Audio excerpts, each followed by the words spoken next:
Okay, you're live. Hello, everyone. Good afternoon from. Oh, we can't hear you there for just a second, Satwinder. Welcome, everyone. Good afternoon. Satwinder, it's just a little bit difficult to hear you. Okay. So, we speak right into the phone. Can you hear us now? It's a little bit faint. While you're getting yourself sorted, why don't I just welcome everybody and I'll pass it over to you. So my name is Alison Faulkner. I'm here with the National Trust for Canada.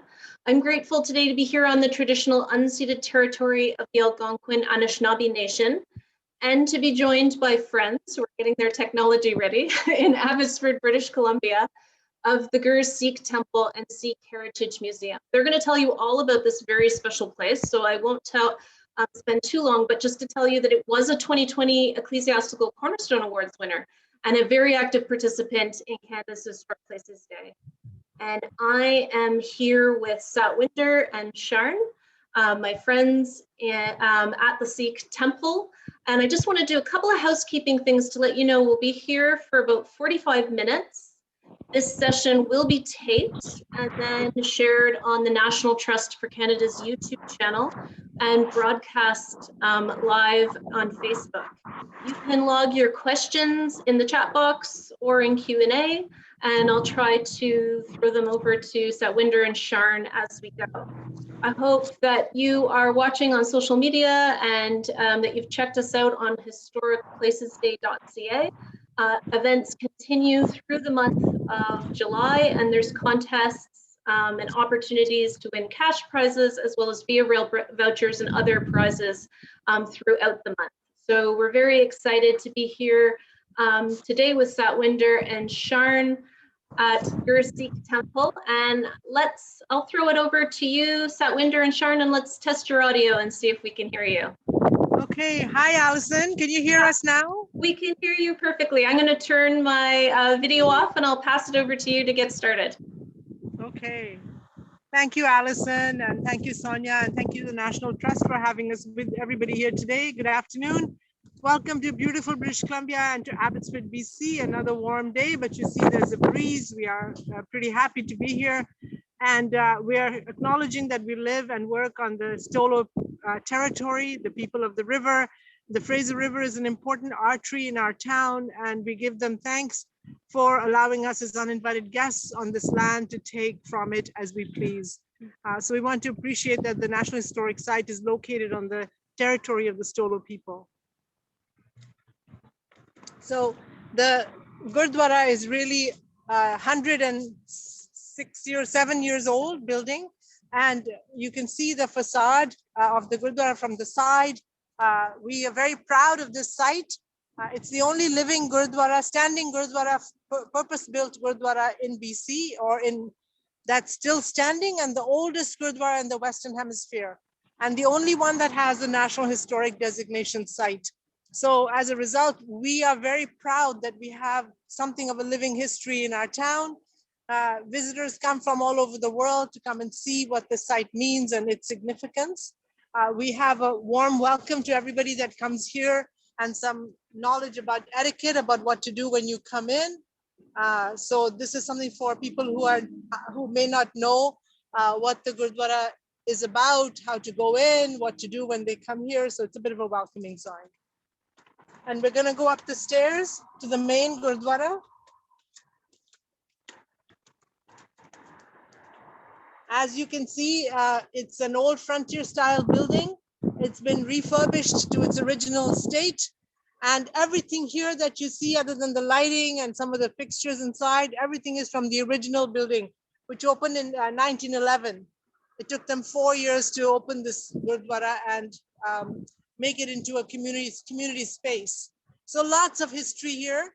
Recently, we put up a big statue, some sort of diorama about a famous story in Sikh scriptures. This is a Gurdwara for the Sikhs of the province, as well as anyone who wants to visit. Sikhism is a fairly new religion, a little over 500 years old. And this is a story of a Sikh man who showed what the tenets of Sikhi are about, are really about equality. And he was in a war serving both a Sikh man as well as a Muslim man and a Hindu man. So it signifies one of the tenets of Sikhi, that we are all one, and that the oneness of our universe is really significant and important to us. I'm going to hand it over to Sharon. Okay. Oh, sorry. Perfect. Hi, everybody. My name is Sharon, and I coordinate the South Asian Studies Institute. I think Satunda may have forgotten to introduce herself. She's director of the South Asian Studies Institute.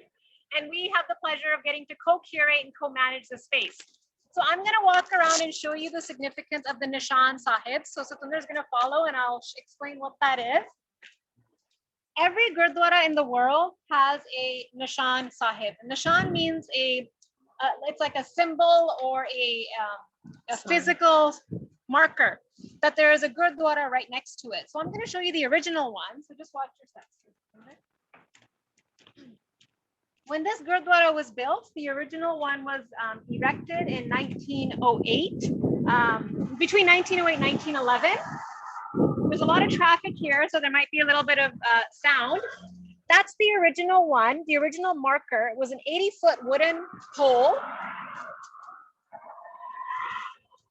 And then from 1957, there was a new metal one that was put up here. But as this street, as you can see, became more and more busier and more development happened in Abbotsford, the signage or the Nishan Sahibs became in the way of traffic. And so these were eventually just kept as markers, as historical monuments to what was. And we've got our hydraulic system one, the one that we use today. But I just asked Satunda to show the front of the building and how significant the front is. So as Satwinder mentioned, the Gurdwara is built the way the pioneer structures and the homes were built 100+ years ago. It's one of the very few buildings in Abbotsford that looks like the way the heritage buildings or the pioneer homes look. Oftentimes people confuse this Gurdwara as being a home. It looks like an actual home because it has the false front. But inside it's still a fully functioning sacred space, as you will see. And so it's very different than the one across the street, which is the newer Gurdwara, run by the same management committee as well. I'm going to take you to the horse statues, which are another very important part of this building's history. The horse statues represent the very first. I'm going to show the big. Yeah, for sure. So it's a 70-foot pole. It's now on a hydraulic. So we're walking towards the horse statues, and these figures represent the very first Sikh kind of contact and settlement here in British Columbia. These men would have been part of the Hong Kong Regiment of the British Indian Army in 1897 when they were doing a world tour commemorating and being a part of the British Empire during that time. For those who don't know, the British Empire ruled over India for 200+ years.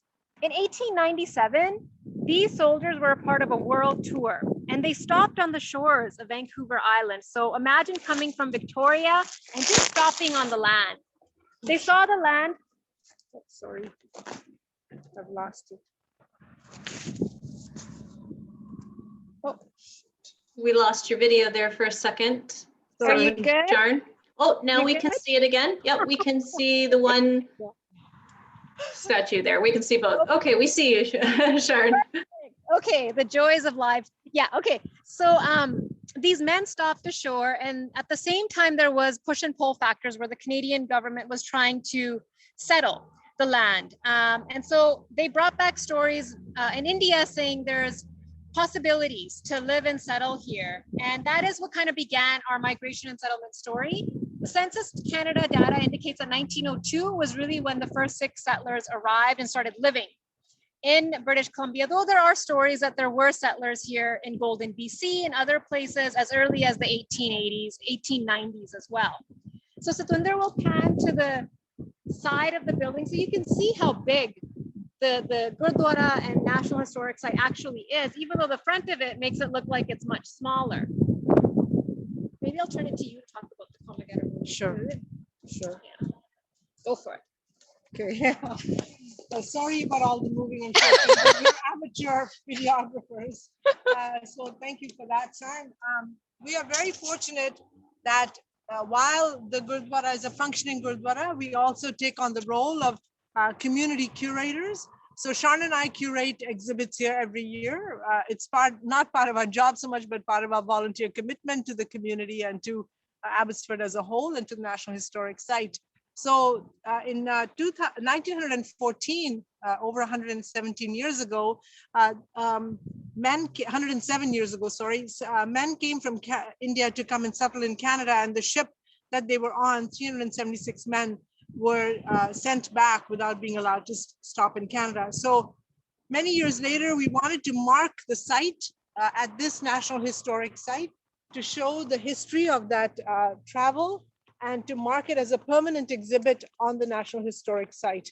Although all of this happened in Burrard Inlet in Vancouver on the mainland at the coast, this city, Abbotsford, was also key because people from here rallied to try and raise funds to fight the government to ensure that people could actually come and live in Canada and be part of the immigrant population of the time.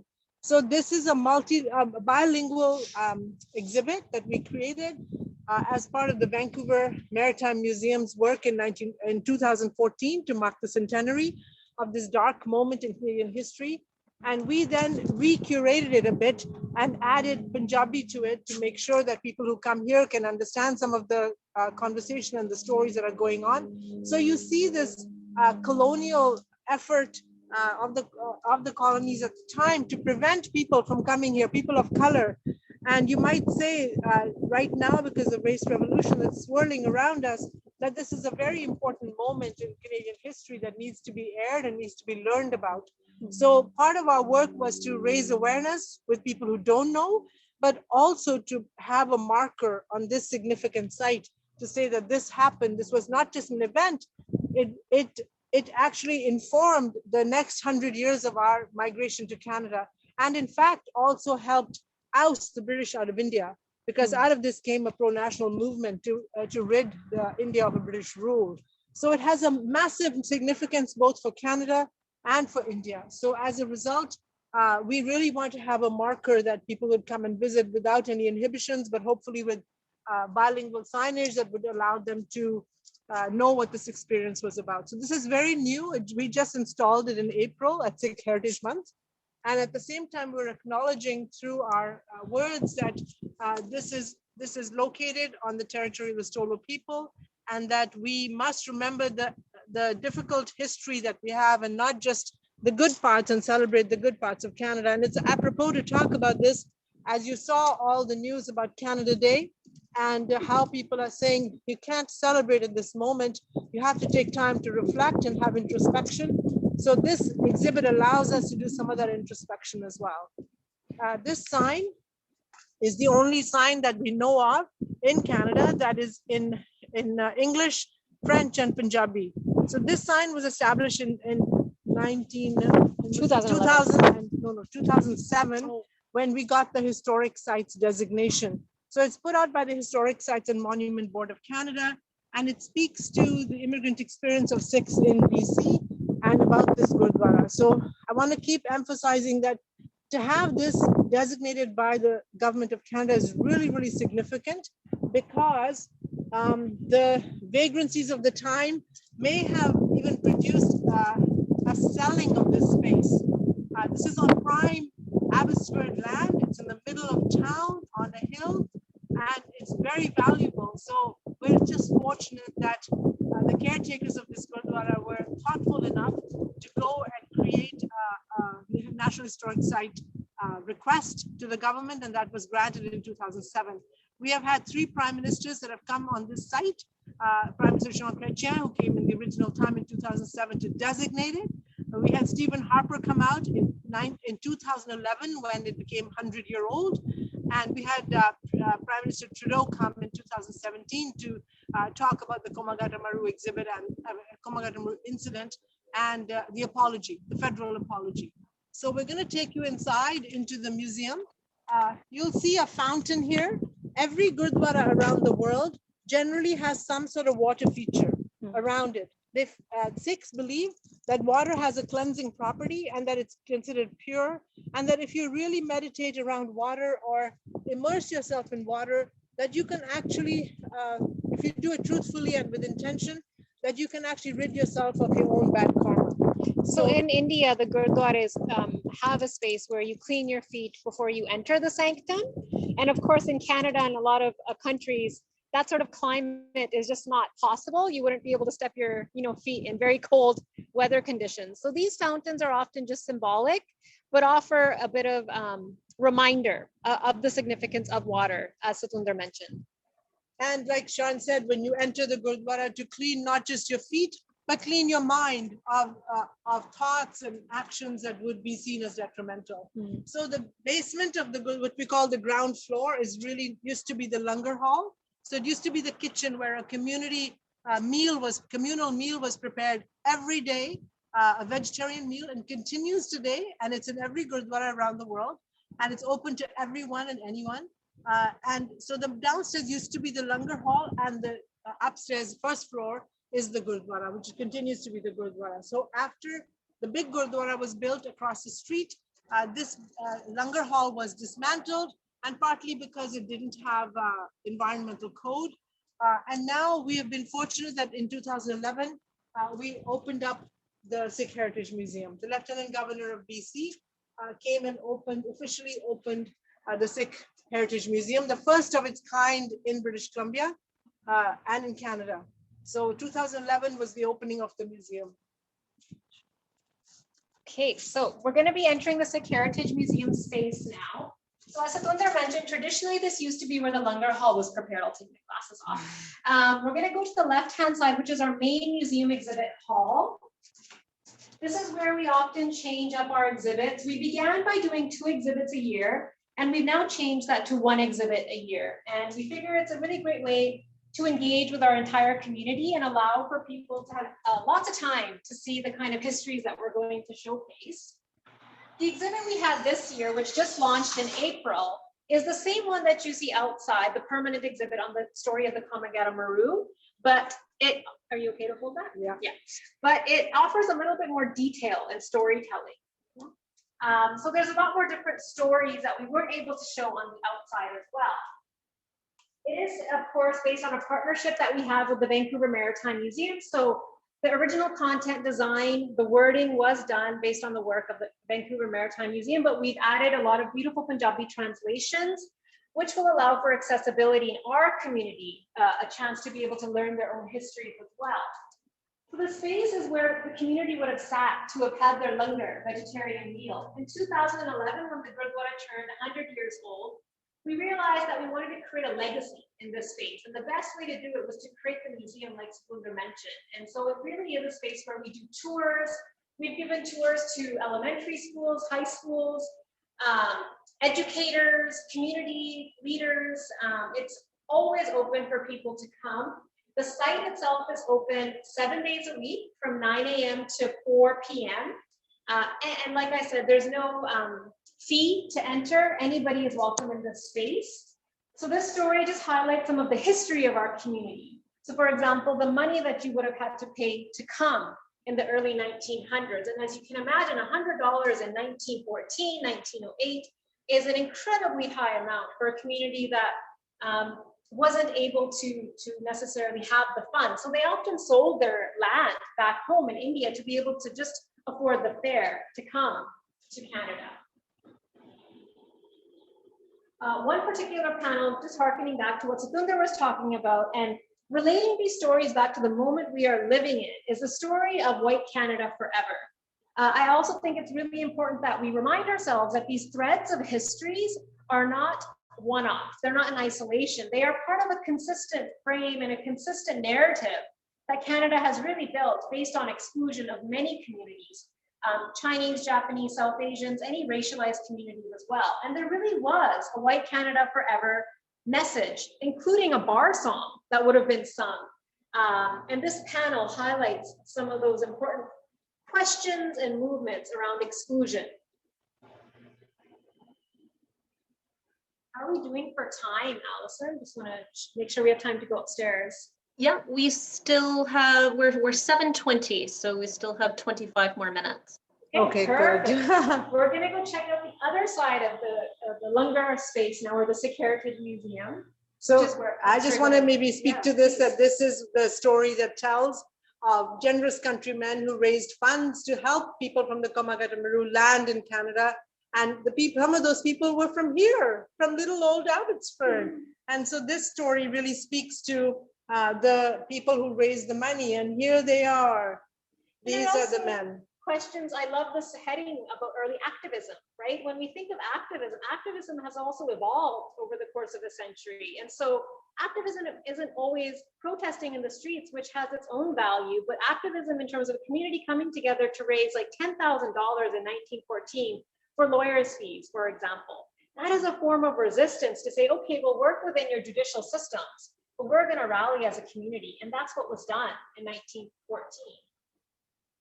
And the Sikh Gurdwara stands as a testament to this social justice movement, even today. So Gurdwaras across the world are seen as sanctuaries of people who need help. This image is of the Komagata-Maru leaving the Burrard Inlet and being forced out of the waters back to India to an uncertain fate. So I think the exhibit is a really evocative story about Sikh history.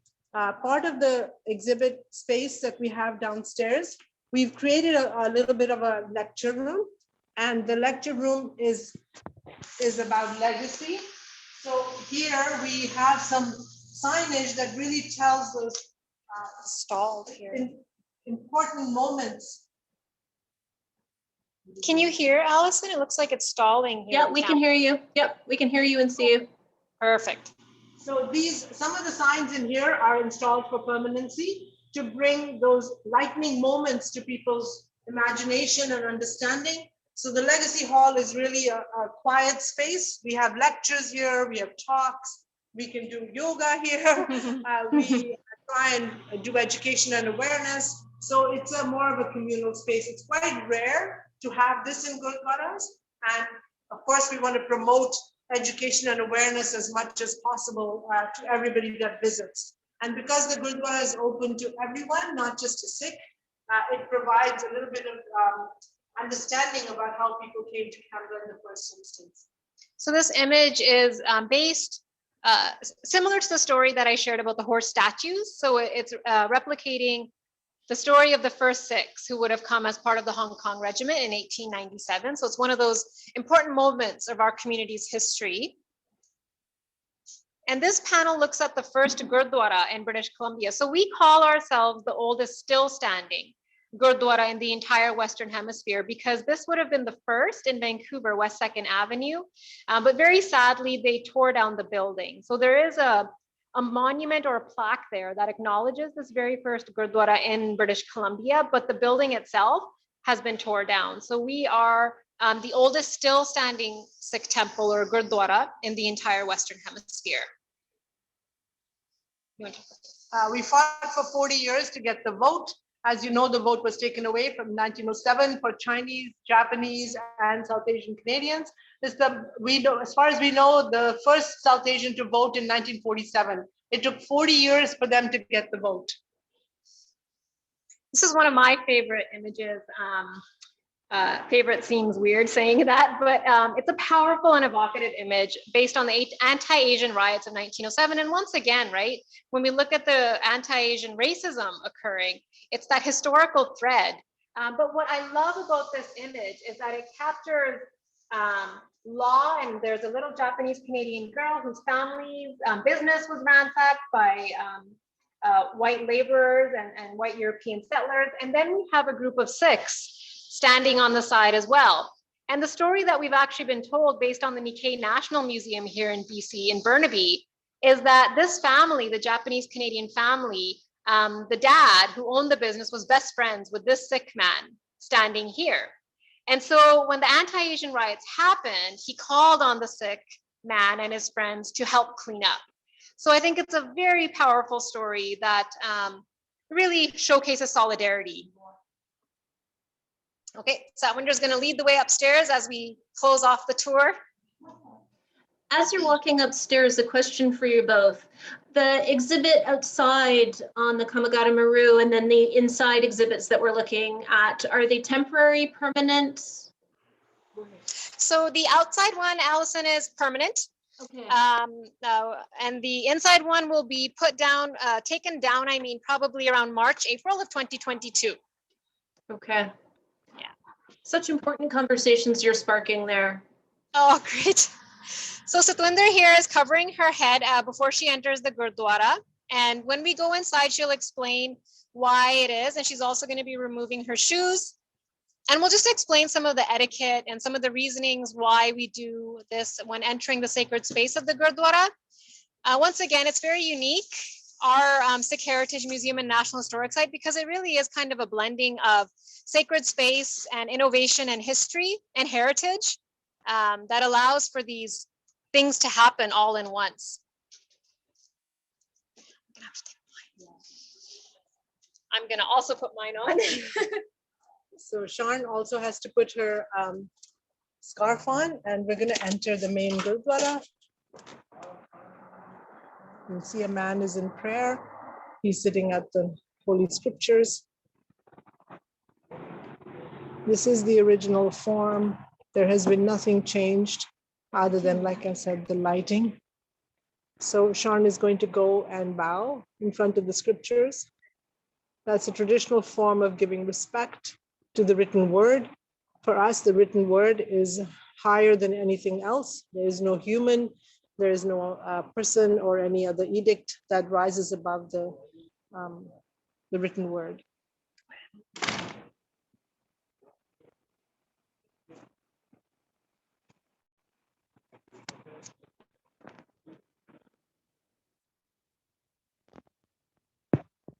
Behind the man. Oh, we can't hear you right now, Satwinder. Walk behind the man who's reading the Scriptures. And maybe I'll stay quiet while you watch him, while Sharn takes the camera up to see what he's doing. He's reading the Scriptures. They can be read by any Sikh at any time, and you can open any random passage. There's no criteria to read from the beginning to the end. Every passage has meaning, and every passage can speak to you in the moment. Did you hear that, Allison? You're okay with that? Yes, yeah, we all heard that, yeah. Okay, great.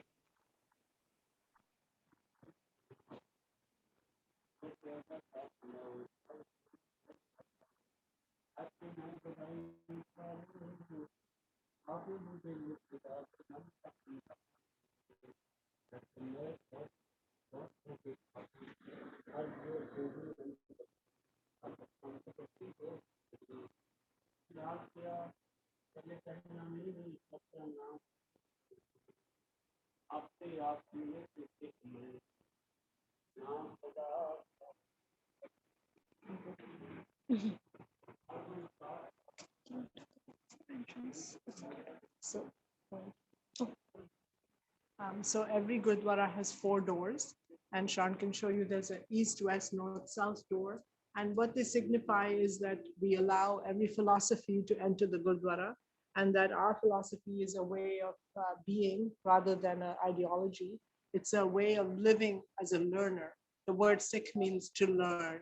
And so as learners, we must learn from the world and from the universe. And because we believe in the oneness of the universe, everything is one. So the 4 doors signify all philosophies coming and meeting and becoming congruent with our ideas, and that no philosophy is wrong, and no philosophy has hierarchy, and no faith, no tradition, no religion is greater than any other religion. It's a way of thinking.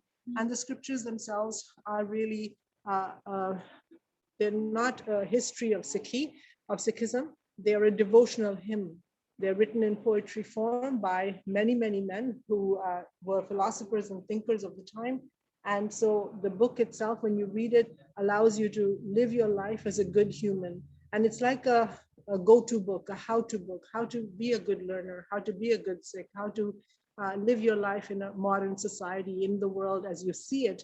It's not an archaic idea. It's not saying that what was written 500 years ago has to be interpreted into the as it was then, but that you're allowed to interpret it according to the society you live in now. It doesn't have a lot of inhibitions. It only has 3 rules. One rule is to live an honest life. The second rule is to share everything, share your wealth, share your ideas, share your knowledge, share your time, share your energy, share your love. So share. And the third one is to remember God. And God even is a Judeo-Christian term. We don't have a term for God per se. It's the universe. Love the oneness of the universe. So it speaks to us all as being an energy. And that energy is what makes the earth happen, makes the world happen, makes us all better humans. So as a result, because there are not a lot of rules, it's easy to be a Sikh in a true sense. When your children are born, if we teach them the 3 golden rules, we feel if they follow them through their lives, they have lived as a Sikh. And the rest of it is really deeper engagement, deeper analysis, deeper ideas, deeper understanding. And of course, everybody tries to do that. The scriptures have been translated into English and transliterated as well, so you can understand them in the time that you live in and try to interpret them if you don't speak the old language, the Gurmukhi that's written in. So if you look at the inside of this space, as we talked, I just want to highlight the history of how this Gurdwara was actually built. I walked by slowly a painting behind the Guru Granth Sahib Ji, which is the name of our scriptures. And that painting depicts the actual labor of the men who carried the lumber piece by piece from 1908 to 1911 to this site. It was about a half-kilometer stretch where they would have worked for a local mill company, the Abbotsford Lumber Company.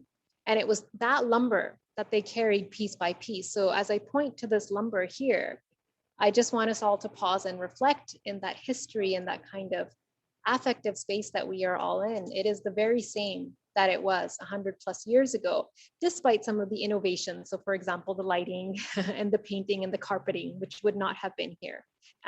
But we truly are privileged to be in this space. And this space, although it is a religious space, is also a communal space. It's a place where people come to gather and have weddings and ceremonies and celebrate births, as well as commemorate people's lives after they pass away. It's a moment to give solace. It's a moment to give support. It's a moment to be proud and celebrate our history. So this Gurdwara has so many stories, and I wish if the walls could speak, you could hear those stories. But as Shan says, the affect of this Gurdwara really, really affects all of us in our emotional quotient. We're so strongly attached to this building because it has such a long, fulsome, robust history, not just of religion, but of social, cultural, political, economic strengths that the community built into this Gurdwara. So the Gurdwara became a place of solace. It became a place of fighting for justice. It became a place for raising money. It became a place for children to play. It became a place for women to gather and tell their stories. It became a place for men to speak to the difficulties of the time. It became a place for politicians to come and give their lectures. And so I feel like this Gurdwara, this space is just so rich and replete with not just Sikh history, but Canadian history. And we want, as Shan said, want to spread that message and have as many people come and tour the Gurdwara and take the message away with them. This is a communal space. This is a space that helped build Canada as well. I want to start acknowledging that we are also displacing First Nations people at the same time, and that history needs to be retold and told better. We need to start with that history so that we don't start with the first people that arrived here from India, but we tell the story of them not knowing perhaps what was going on in the colonial time. So there is so much more to tell. I feel like I don't know where to start, so I'll leave it with Sean. Where to end, I should say. I think we may be close to ending, and we're just going to step outside, Alison. I saw some questions in the chat. We're happy to answer some of them if you'd like. Yeah, well, one of the questions is a really good one, which is, are you aware of any other communities in Canada that have this type of historic exhibit at the Gurdwara to educate citizens? This individual is writing from Alberta and wants to know more. Sorry, I missed that. If there are any other sites that have these sort of histories? Any other Sikh temples that have that sort of educational role and active historic exhibits, I think is the question. No, there aren't any Gurdwaras. The only one that has an exhibit is at the Ross Street Gurdwara. That was the second Gurdwara after 2nd Avenue was torn down. So it moved to Ross Street. There is a Komagata Maru permanent exhibit there. So they allow people to visit, but on Sunday only, and they don't have an active engagement with the community. We'd like them to have more active engagement, obviously. And we were just, both Sean and I were contemplating today that this is such a beautiful space that we're so fortunate that the Gurdwara exists and that it wasn't torn down and that there We can tell the history over and over again, but I wish that there were more spaces like this. And I think the time has come in the 21st century for us to go beyond just the religion to a more inclusive community space of sharing. And actually, that's what they were built for. Not just sharing food, but sharing ideas, sharing thoughts, sharing each other's histories. I think our site is so rare, as we've shown hopefully today, because it's a Sikh Heritage Museum down below. So we are able to craft a bit of innovation, community partnerships through that process as well. And so it's our storytelling space, really. And so in that way, I think it's very rare because it's fully functioning Gurdwara upstairs, but a fully functioning museum downstairs as well. Yeah, I agree with Sharon that the storytelling would be amazing if some more of that could happen in the Gurdwaras. And we tend to think that Gurdwaras are religious spaces, and I guess our innovation is to say it's much more than that.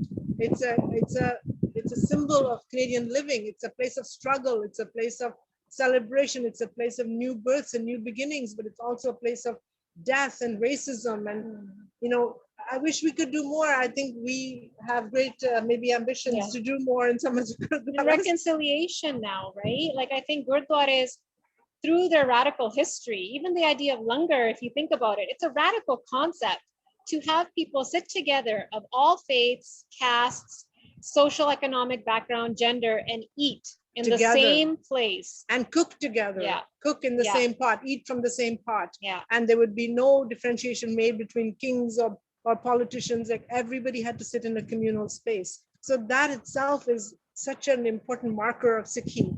And we need to tell our children that more and more. I'm so completely moved by your passion and also by the way you use the space. And I have to say, I've never been in a Sikh temple before. I have learned more in this amount, in these last 40 minutes about Sikh community, culture, and religion as well. And I think you're right that for those of us who aren't typically inside the temple, we may only have a certain perspective, but the way you use the space and welcome the community in and use, you know, your exhibits as an opportunity for education is very inspirational and eye-opening for me. I'm so glad to hear that you have students come through the space, because that's must be such an important educational moment. You know, one time I was giving a tour to a grade 3 class, and a young girl, a non-Sikh girl, said, why do I feel so at peace here? And I tell Satwinder, we talk about that story all the time. I almost started crying in that moment, because sometimes children just have such a greater capacity than adults to sense things. And that little child saying that means everything to us. Mm-hmm. I'm curious, as you've been walking through the space, it's so incredible that it's intact, as you say, that it's there, that you've kept it in such good condition. Do you want to speak just for a minute about the restoration, like how much work has had to go into maintaining the space and keeping it in the condition it's in? Yeah, you know, it took about $1.5 million to, hold on. Just going to turn it around. There we go, sorry. Whoops. No worries. I'm looking for the turnaround option and it's not showing up. There it is. There we go. Okay. There it is. Yeah. Mount Baker in the back there as well. There's a beautiful trees that were positioned. In fact, the 2 trees, if you see them, you know, grace both sides of the gate. So about $1.5 million was spent renovating this space, because it was built, when we tore it apart, we realized it was built on sawdust. There was only sawdust in the bottom, no rocks, no quarry. So they tore it apart, lifted the building, and then put real rocks underneath so it would last for 100 years further, because it was sinking. So it took $1.5 million, and then every year, Sean and I write a lot of grants. We write a lot of project information to governments to help us put exhibits together. So there's never a dull moment. And so the exhibits are funded through grants and supports. And then the Gurdwara committee that runs the Gurdwara, they look after the upkeep and the maintenance. So there's a Granthi here all the time. Granthis are people who read the scriptures and who have knowledge. And then there's visitors that come regularly to visit. And there are events that happen here, like birthdays and engagements and things that goes on. Wonderful. Are there any upcoming exhibits or programs or events that you would want those who are listening and those who will listen later on YouTube to know about?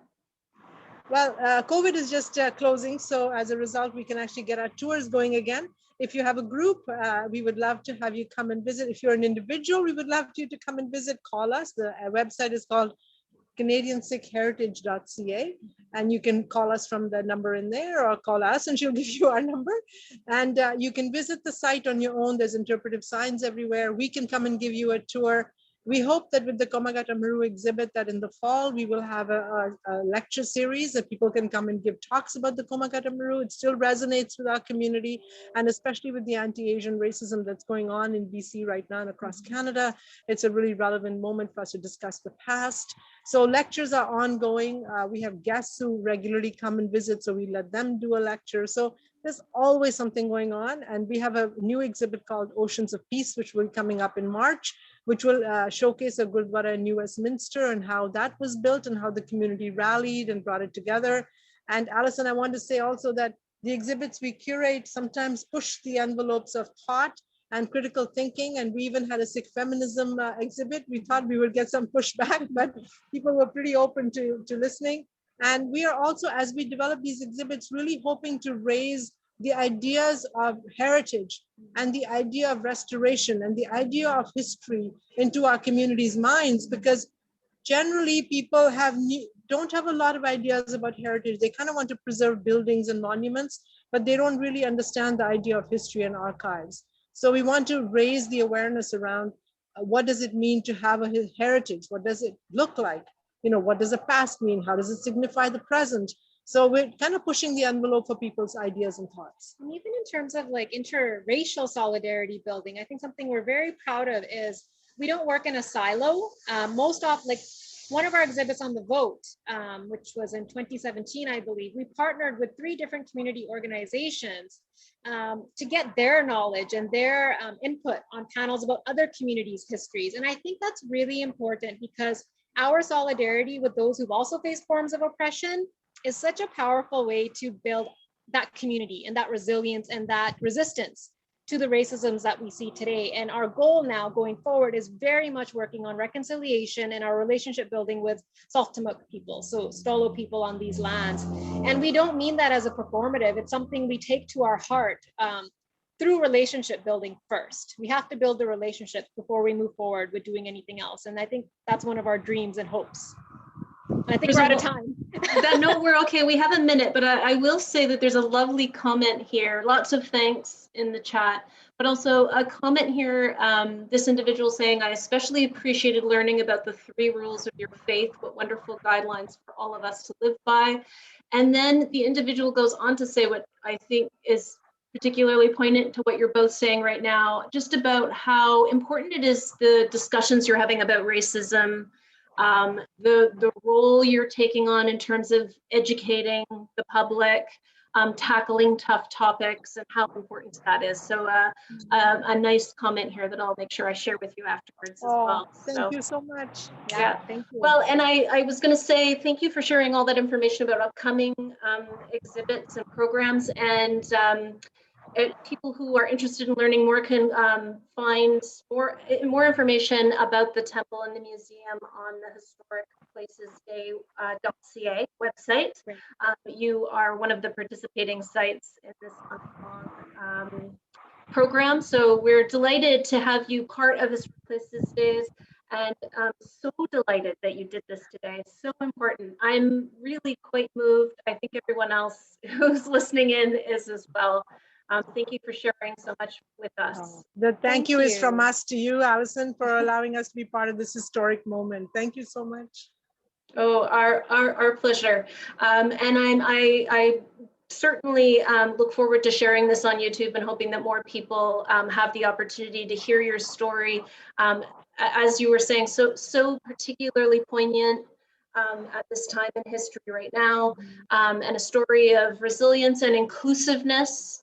And you're really sparking a really important discussion as well. So I think that's really important. So I think that this is the end of our tour. So I thank you, Satwinder and Sharn, for joining us, and encourage people to visit historicplacesday.ca to learn more about the month-long activities. Awesome. Thank you for being part of this, everyone Bye, that everybody. attended. Thank you. Thank Bye. you. Take care. Stay safe.